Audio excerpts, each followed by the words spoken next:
ரெடியா அப்படின்னு மாஸ்டர் கேட்குறாங்க. ரெடியா கார்த்தி ரெடியா அப்படின்னு கேட்குறாங்க. ரெடி மாஸ்டர்னு சொல்லிட்டு நான் வந்து அந்த அந்த மூடுக்கு போகிறேன். அப்போ போகும்போது தலைவரும் ஸ்ருதிஹாசன் மேடமும் பேசிகிட்டு இருக்காங்க. நான் கேஷுவலாக அப்போ நான் அந்த மூட் டக்குன்னு போன உடனே அவர் என்ன அப்படி பார்த்தாரு. பார்த்த உடனேவே வந்து என்ன பெர்ஃபார்மன்ஸா அப்படின்னாரு.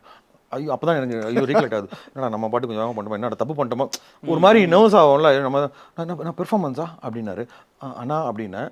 உடனே ஸ்ருதிஹாசன் மேடம் கிட்ட இவர் பெரிய கமலஹாசன் இவர் அப்படின்னு. ஐயோ இப்போ இவர் என்ன சொல்ல வர்றாரு, நம்ம என்ன பண்ணுறோன்னு தெரியல. அப்படியே வந்து செம்மையாக கலாய்ப்பார், சான்ஸே இல்லை. இன்னொன்று பார்த்தீங்கன்னா தெலுங்கு டைலாக்கு சொல்லலாமா இல்லையான்னு தெரியல. அது ஒரு டைலாக் விசாகப்பட்டினத்தில் நடக்கிறதுனால தெலுங்கும் பேசிட்டு இருப்பாரு. தெலுங்குல வந்து பேசுறது வேணாமே அந்த டைலாக்கை சொல்லி பண்ணிடுவே நீ அந்த மாதிரி அப்படின்னு நான் வந்து கேட்டார். நான் தெரியும் கிண்டல் பண்ணுறாங்கன்னு தெரியும், ஆனால் இதுக்கு எனக்கும் சம்மந்தம் இல்லைனா இது ஃபுல்லாக டேரக்டர் தானா நீங்கள் கேட்கணும், அவர் தானே எழுதி கொடுத்தாரு அப்படின்னு டக்குன்னு டேரக்டர் வந்து மாட்டி விட்டேன்.